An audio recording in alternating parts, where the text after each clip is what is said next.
এখন আপনি সারা মানে কাজ করে এসে রাত্রে ফেসবুক চালায় ঘুমায় গেছে, ফজরের নামাজটা পড়া হয়নি, তাহলে টেলিফোন নম্বর একটা গেল কাটা। এবার জোহর পড়লাম, আসর পড়লাম, মাগরিব পড়লাম, ইশা পড়লাম, তাহলে এই 4 নম্বর দিয়ে কি কোন একটা নাম্বার বাদ দিলে বাবার সঙ্গে কথা বলা যায়?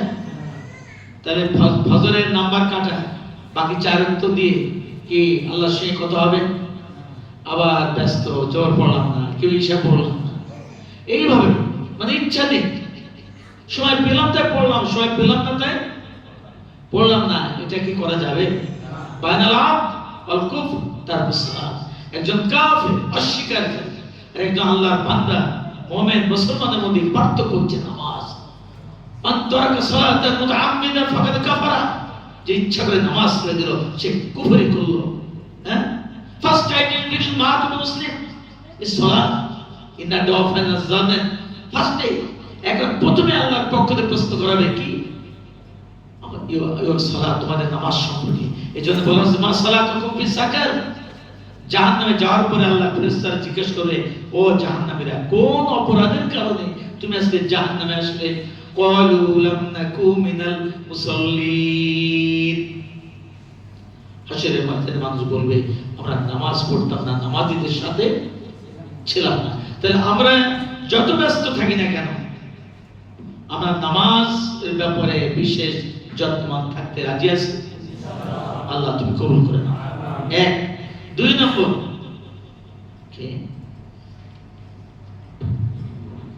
ওয়াল্লাযীনা হুম আনিল লাগবি মুরিদুন। 2 নম্বর কো তারা বেহুদা কাজ ও কথা থেকে দূরে থাকে।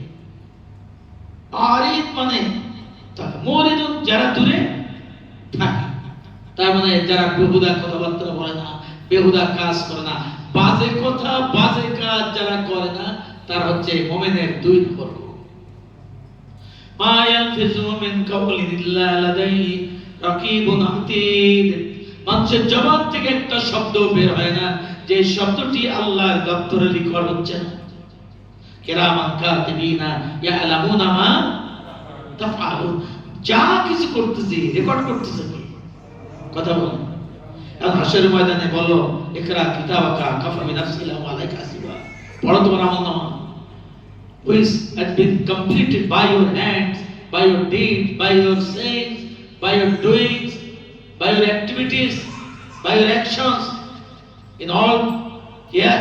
এখানে তোমার জীবনের কাজ কথা বার্তা দ্বারা তোমার আমলনামা তুমি পরিপূর্ণ করেছো, এটা আজকে পড়ো তুমি। তখন আমাদের আমলনামাতে হাসর ময়দানে পেশ করে দেয়, দেখে শুধু বাজে কাজ আর বাজে কথায় পরিপূর্ণ, এটাকে মানুষের মধ্যে দেখাতে পারবো? কথা বলেন, কথা বলেন। এজন্য এই যে আমরা মোবাইল ব্যবহার করি, আজকে আমাদের ছোটবেলায় ছিল পাপ কাজ করার জায়গা খুঁজে পাওয়া যেত না, কিন্তু এখন পাপ কাজের দরজা খোলা। এই যে মোবাইল, এটা আমাদের জন্য প্রয়োজন to connect or contact with our parents, brothers and sisters, friends and our children. বা আমার ওই যে মালিক বস বলে আমার প্রয়োজনে, অথবা কোরআন তেলাওয়াত শোনার জন্য, এখান থেকে দিনের আলোচনা ওয়াজ মাহফিলে আল্লামা সাইদি সাহেব শফিদুল্লাহ কত জনে, এটা আমার জ্ঞানের জন্য, আমার যোগাযোগের জন্য, প্রয়োজনে এটা ব্যবহার করা যাবে। But we should not be used by this device. আমরা এটা ব্যবহার করব, এটা তো আমাদের কন্ট্রোলে থাকে, আমরা যদি এর কন্ট্রোলে না আসতে যাই। বুঝতে পারছি যে আল্লামা ইকবাল রাহিমাহুল্লাহ বলেছেন যে মুমিন কি পাসান আফাক উসমে গুম হয় আর কাফির কি পাসান আফাক মে উস গুম হয়। তাহলে কাফির ওই ব্যক্তি যে দুনিয়ার মধ্যে গুম হয়ে গেছে, গুম মানে হারিয়ে গেছে, ডুবে গেছে, মজে গেছে। আর মুমিন হচ্ছে ওই ব্যক্তি দুনিয়া যার ভিতরে ডুবে গেছে। ওই যে পাকাল মাছ থাকে কোথায়? কাদার মধ্যে। কাদা লাগে, কাদার মধ্যে থেকেও যার গায়ে কাদা লাগায় না তার নাম কি? বাইন মাছ, পাকাল মাছ। আর কাতলা মাছ কাদার মাছ না ভাসনা মাছ? তো ওর ফুলকা বা কানকো বলে ওদের আমাদের জিগরাসা মদিনাপুরে কানকো বলে, গলসা বলে, ফুলকা বলে। এই উৎসব করলে কি পাওয়া যায়? কাদা পাওয়া যায় না। কেন? মানে একবার যে ঢুকছে জন্মের খাওয়া হয়েছে। আর পাকাল মাছ তার জীবনটাই কাটলো কাদার মধ্যে, কিন্তু কাদা তাকে স্পর্শ করে। তার মানে আমি এই দুনিয়া পাপ, পঙ্কিলতা, খারাপি, নষ্টামি অনেক কিছুতে ভরা এই পৃথিবী, কিন্তু একজন মুমিন সমস্ত কর্দমাক্ত পাপাচারের মধ্যেই থাকবে, পাপ মুক্ত জীবন চালাবে। এমন একটা উদাহরণ হযরত ইউসুফ আলাইহিস সালাম, তিনি তখন দাসের মতো লালিত পালিত হচ্ছেন।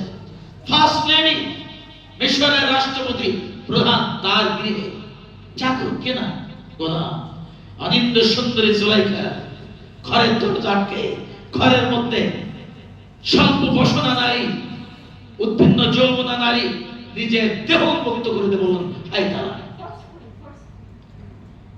তখন ইউসুফ আলাইহিস সালাম বললেন ইন্নী মাআযাল্লাহ। আল্লাহু আকবার। একজন যুবক মানুষ যাকে প্রেম নিবেদন করেছে জুলাইখা, এটা চিন্তা করতে হতো ফার্স্ট লেডি প্রেম নিবেদন করেছে, আমি তো একজন চাকর। আমাদের বাপ দাদারা শুরু করতো যে তুই প্রেম গ্রহণ করলি না কেন? একজন নবী শিক্ষা দিলেন যুবক হিসাবে যে অবস্থায় তুমি তোমার চরিত্রকে, একটা ঘটনা, এটা হাদিসের একটা ঘটনা আছে, তিন বন্ধু একসঙ্গে পথে চলার সময় ঝড়ের কবলে পড়ে একটা গুহা আশ্রয় নিয়েছে।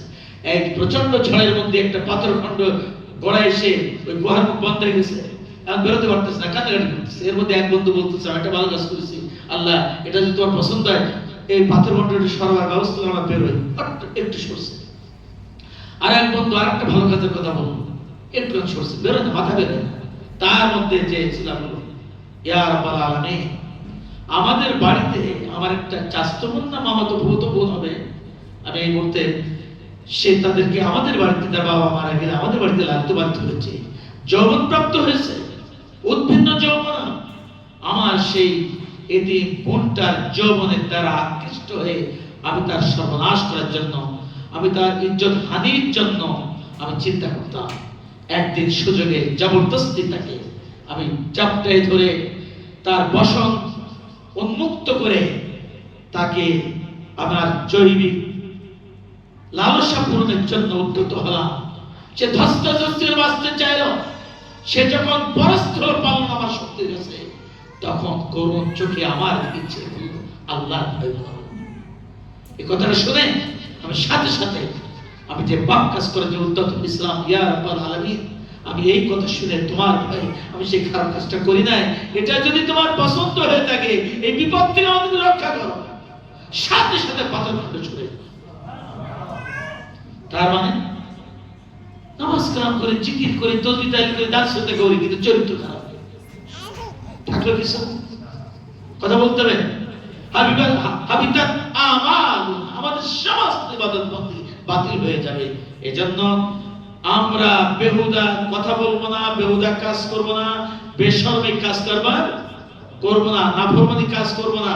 মনে থাকবে ইনশাআল্লাহ। জি, 3 নম্বর আল্লাযীনা হুম লিযাকাত ফাইলুন। যাকাত দিলে মাল পবিত্র হয় না, আর যাকাত না দিলে কি হয়?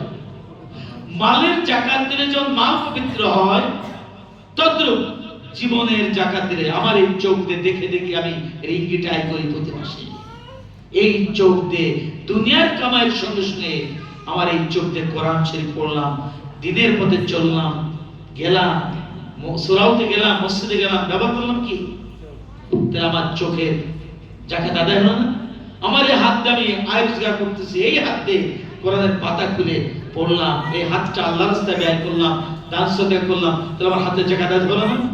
পা দিয়ে আমার চাকরিস্থলে গেলাম, চাকরি করে পয়সা আয় করলাম, আবার এই পা দিয়ে সুরাউতে গেলাম, দিনের পথে কাউকে ডাকলাম, নামাজে ডাকলাম, মসজিদে গেলাম, এই পাটা দিয়ে আল্লাহর কাছে ব্যবহার করলাম, এই পার যাকাত আদায় হলো কিনা? এইভাবে আমার চিন্তা, আমার মগজ, আমার সমস্ত দেহ সত্তা দিয়ে আল্লাহর দ্বীনের পথে চলার মাধ্যমে আমার দেহের সর্ব অঙ্গের যাকাত আদায় হয়ে যায়, তাই না? আমি অন্য ব্যাখ্যার দিকে যেতে পারলাম না। এরপর হচ্ছে যারা তাদের চরিত্রকে হেফাজত করে, তারা বৈধ স্ত্রী ছাড়া আর কোথাও কোনো উপায়ে তারা তাদের যৌন জীবন যাপন করে না। এরপর বলেছে আমানতের রক্ষা করা, ওয়াদা রক্ষা করা, তারপরে নামাজের হেফাজত করা। নামাজের হেফাজত মানে নামাজের মধ্যে বলেছি ইয়াকা না'বুদু ওয়া ইয়াকা নাস্তাইন, তোমার ইবাদত করি আর একমাত্র তোমারই সাহায্য চাই, আমি তোমার ভালোবাসি। এই কথা বললে এতে বোঝা যায় না যে একমাত্র আমাকেই ভালোবাসে কিনা। আমি তোমার ভালোবাসি, এই কথার মধ্যে এটা আছে আরো কারো কারো ভালোবাসতে পারে, কিন্তু যদি বলে আমি একমাত্র কেবলমাত্র শুধুমাত্র তোমাকেই ভালোবাসি, এর মধ্যে একটা নেগেটিভ অর্থ আছে কি, তাহলে আর কারো ভালো তো ইয়াকা মানে খুসুসান ইলাল্লাহ খাসসাতান ইলাল্লাহ, একমাত্র শুধুমাত্র কেবলমাত্র তোমার ইবাদত করি। ইয়াকা না'বুদু ওয়া ইয়াকা নাস্তাইন, তোমার কাছে ছাড়া আর কারোর কাছে কোনো সাহায্য চাই না, একমাত্র সাহায্য চাই তোমার কাছে, তার মানে আর কারোর কাছে চাই না। আমরা কিন্তু বিপদে পড়লে এমনি মানব পারি, বিপদে পড়লেই আমাদের দরকার ছিল যায়, বিপদে পড়লেই বলে এইভাবে আমরা আমাদের ইমানটা কি করি, শীত করে ফেলি, বলে হুজুর আমি তো বাঁচতে পারবো না, কি সময় শেষ, যে আর 2-3 মিনিট আছে। এই গুণের সঙ্গে একটা ভাইটাল গুণ আমি বলি, ইন্নামাল মুমিনুনা আল্লাযীনা ইযা যুকিরাল্লাহু ওয়াজিলাত কুলুবুহুম ওয়া ইযা তুলিয়াত আলাইহিম আয়াতুহু জাদাতুহুম ঈমানান ওয়া আলা রাব্বিহিম ইয়াতাওয়াক্কালুন।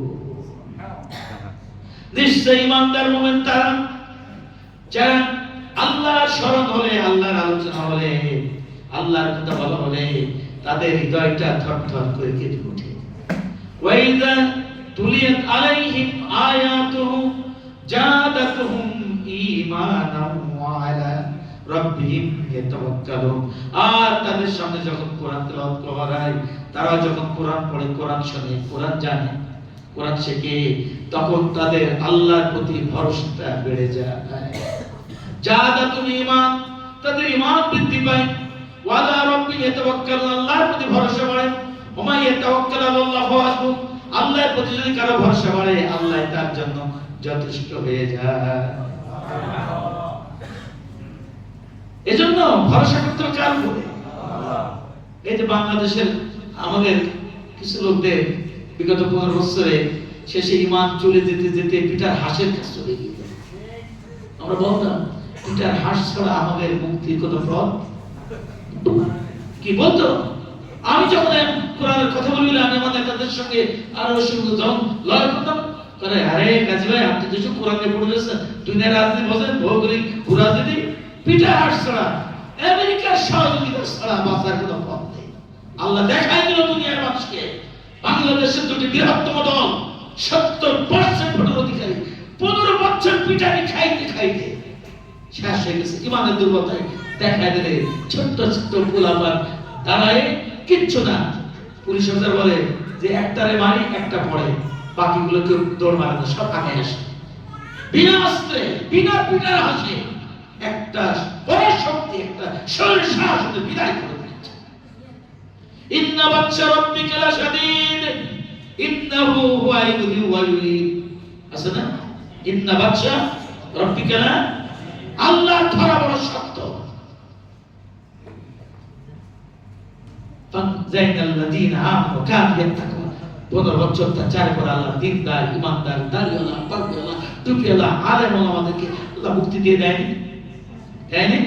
ভরসা কারে করতে হবে? মুসা আলাইহিস সালাম ভরসা কারে করেছিল? ভরসা করেছিল বলেই তো অথই নীল দরিয়া ফাটাই দিয়ে গ্রাম ট্রাম রোডের মতো বিশাল এক রাস্তা করেছিল। সে আল্লাহ নাই? নাই সে আল্লাহ? অতএব ওমাইয়াত্তাকিল্লাহ ইয়াজআল্লাহু মাখরাজা ওয়া ইয়ারযুকহু মিন হাইসু লা ইয়াহতাসিব, তুমি যদি মুত্তাকি হয়ে যাও, আল্লাহ তোমার জীবন চলার রাস্তা সহজ করে দেবে। তুমি হিসাব মিলাতে পারবে না তোমার যে কোথা থেকে আসছে। সুবহানাল্লাহ। আল্লাহ আমাদের কবুল করুন। আমরা আমাদের দুনিয়ার পাথর, দুনিয়ার সম্পদ শুধু অর্জন করবো না, আখিরাতের পাথর যেটা দিয়ে আমরা আল্লাহ জান্নাতে যেতে চাই, আল্লাহ আমাদেরকে এই আয়াতগুলোর আলোকে আমাদের সেভাবে জীবন যাপন করার তৌফিক দান করুন। সবাই বলে আমিন। আসসালামু আলাইকুম ওয়া রাহমাতুল্লাহি ওয়া বারাকাতুহু।